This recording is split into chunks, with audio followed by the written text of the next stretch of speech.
qualified his statement, but the extreme example of standing up for women's rights, the importance, the whole, again I'll go to scripture, and I quote from the 46th chapter of the Holy Quran, verse 15, "We have enjoined on man kindness to his parents. In pain did his mother bear him, and in pain did she give him birth."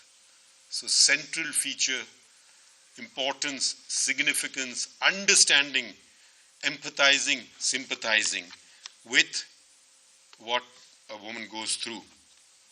There is a very famous saying of the Prophet, peace and blessings be upon him, "Heaven lies under the feet of your mother, not the father." Another well-established hadith, which is reported in the two most significant hadith works, Bukhari and Muslim. Someone came to the Prophet and was asked, "Who should I honor most?" He says, "Your mother." He said, "Then who?" He said, "Your mother." "Then who?" He said, "Your mother." "And then who?" "Your father." Father came at number 4. First 3 honors went to the mother. How did our polity develop? Now coming to the subcontinent. We hear about the two great Maulanas who were in the freedom movement well before the conception of Pakistan, the Maulana Muhammad Ali Johar and Maulana Shaukat Ali. Their mother, B. Amma, was a very strong, powerful personality who encouraged them. When the founder of the nation, Mr. Jinnah, constituted his Central Working Committee of the All India Muslim League, which comprised of one extreme would be Balochistan, and the other end would be present-day Bangladesh, then East Pakistan. He ensured that there was a woman in that committee, Central Working Committee, very few members. My father was one of them, and Begum Muhammad Ali, the widow of Maulana Muhammad Ali, was a permanent member. You will see a lady, and she is, in photographs you'll see she's in a parda in all pictures of the Central Working Committee of the All India Muslim League. The founder, his marriage did not last, but to ensure that women would come forward and play their role, he always took his sister, Fatima Jinnah, wherever he went. She did not hold any position in the party, but she was always by his side, very visible in photographs, otherwise very visible as well.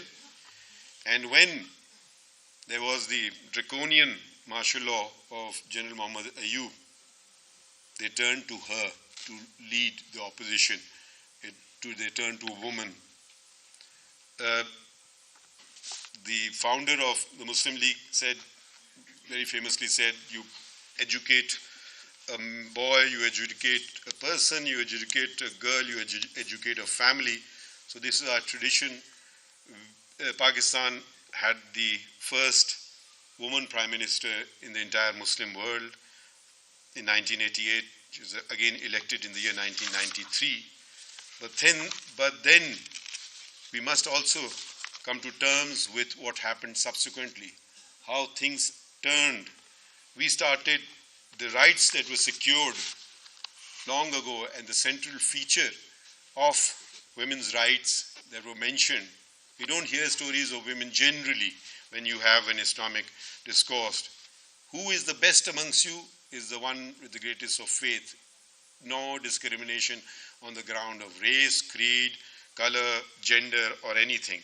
So this is a very rich tradition. Somehow I feel we started emulating the worst of the West, and they went through this phase and they've come out of it, and we've kind of gone there and got stuck there in many other things as well, whether it's the destruction of the environment, whether it is other things, and whether, I don't know if providing cars is better than providing bicycles. I may take issue with my distinguished colleague, but that's how it is. So I would go back to a couple of decisions of mine. Some have been cited. I won't mention. One was mentioned was the destruction of an all-girls school in Swat that was bombed. It's in Sangota, place called Sangota, public school, all-girls school, and the misguided, the deluded, those who think they are advocating the cause of Islam, prohibited women from seeking education, and this school was closed for about 5 years because it had come under terrorist acts. I'll just read a bit from the judgment, which relies upon the Holy Quran, and this is paragraph 10 of this judgment. The first command from Almighty Allah to Prophet Muhammad, peace and blessings be upon him, and through him to humanity, was Iqra, read. Iqra is a command. It is expressed in the command form of the Arabic verb. This first command proceeds to then mention the pen, qalam, and education or learning, ilm.